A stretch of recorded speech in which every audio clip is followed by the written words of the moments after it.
Hello. As you guys can probably tell from the title of this video, this YouTube channel slash series is going to be a little project I'm making where I basically just document my progress learning Spanish. That's what it is first and foremost.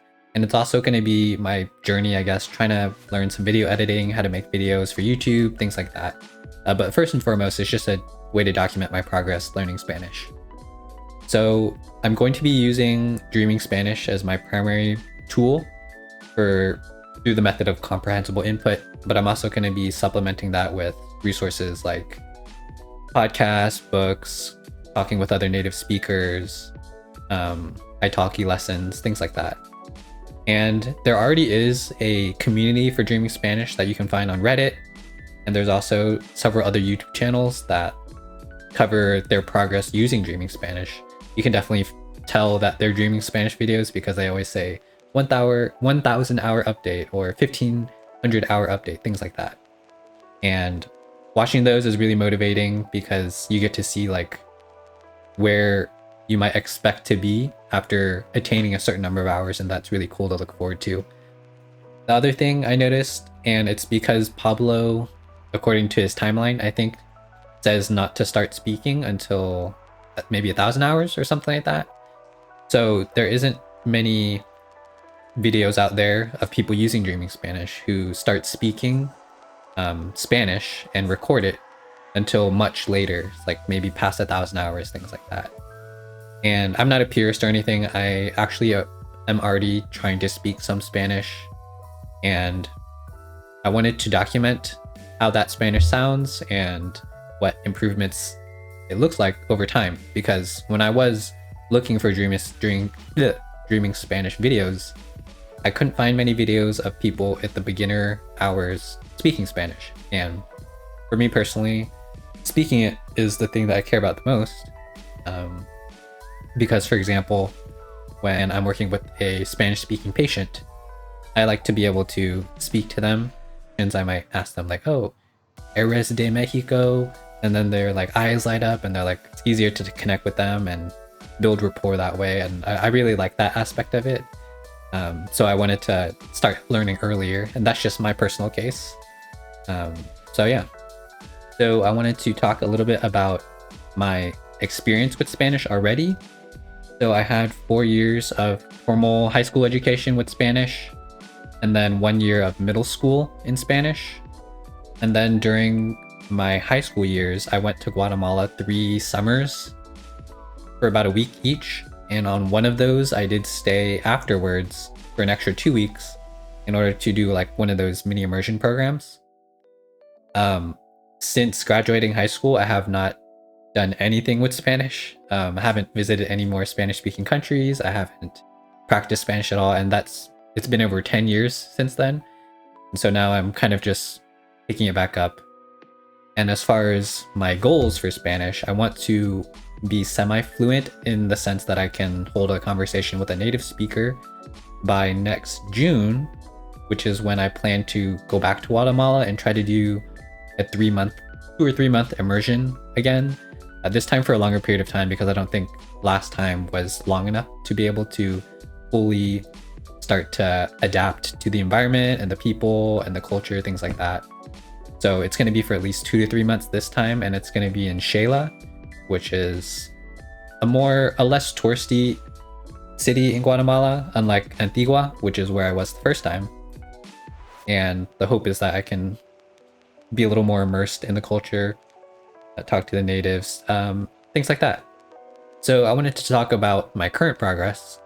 I went to Mexico recently in July 2024, and when I came back, that's when I told myself I would dedicate myself to becoming fluent in Spanish. I did go to Asia at the start of September for a few weeks, but between that time after Mexico up until the present, including that trip, I was consuming Spanish content in some form. And at the start of October, so less than a month ago, I discovered Dreaming Spanish and started using it, and I found I made a lot more progress using that platform than trying to listen to podcasts that were out of my range, different things like that. And as far as the other resources I was using for podcasts, I was listening to the Duolingo podcast where they talked about movies, different topics, cultural artifacts, things like that. But I stopped using it because they would split between English and Spanish, and that kind of ruined the immersion for me. I also listened or tried to listen to the No Hay Tos podcast, which was way above my level. I was understanding maybe like 50% of what they were saying, sometimes even less. And I was only listening to it when I was driving to and from work. And even though driving is a pretty passive activity, for me, listening to any content that difficult requires 100% of my concentration. So even if 10% is spent towards driving, it does ruin or make it much more difficult for me to understand the content. So something that difficult, which sometimes I still try to attempt to listen to, requires me to basically sit down at my computer or not do anything else, essentially.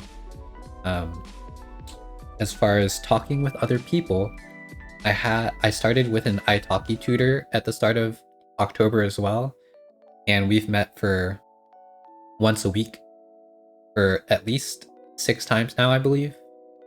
And on top of that, I have a cultural exchange partner, somebody I met through Reddit, and we talk actually maybe 2 or 3 times a week, sometimes maybe once a week if it's a busy week.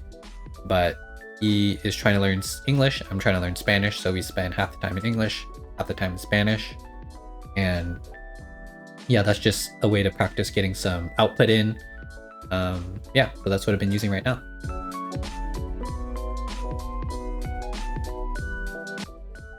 All right, so recording the second part of this video the next day because I spent the whole day editing, figuring out how to use DaVinci.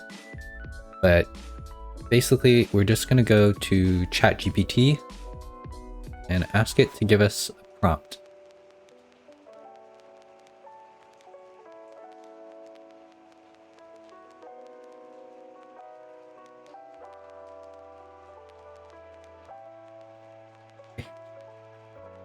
Looks kind of hard.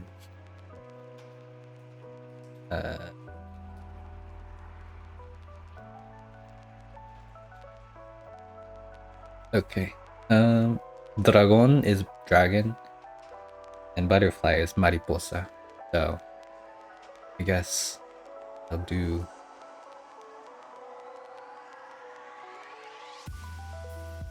the dragon. Okay. Where would we things that we would do together? Bueno. Pues tengo un amigo. Mi amigo es un dragón y se llama Pedro. Pedro sabe cómo volar. Por eso, obviamente no puedo volar, pues él me lleva en su espalda y viajamos juntos a diferentes lugares, a lugares diferentes especiales, como islas y como diferentes países que no hemos visitado en el pasado. Y como él es un dragón, no necesita, no sé, tener un soporte. Pues usualmente no tenemos ningunos problemas, pero a veces, de vez en cuando, nos encontramos con una persona que tiene mucho miedo. Porque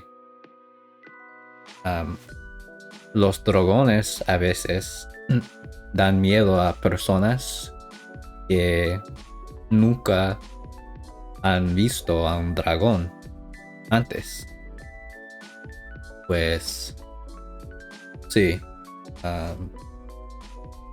los dragones tienen una connotación negativa, creo. Pero mi amigo Pedro es muy amable y él tiene mucho oro porque él es dragón. Y me lo comparte el oro, entonces no tengo que trabajar y todos los días volamos, jugamos, puedo sentir el vuelto y mi pelo y sí.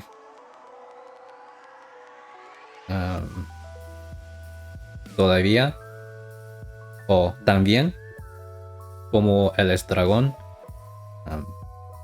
se puede disparar fuego y por eso yo no necesito cocinar nada, simplemente buscamos una vaca y él le mata la vaca y con el fuego y después podemos comerla porque todavía todavía no es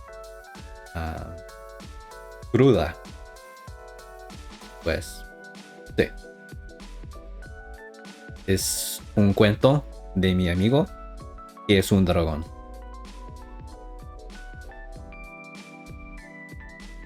Alright. Next time on Dreaming, Spanish.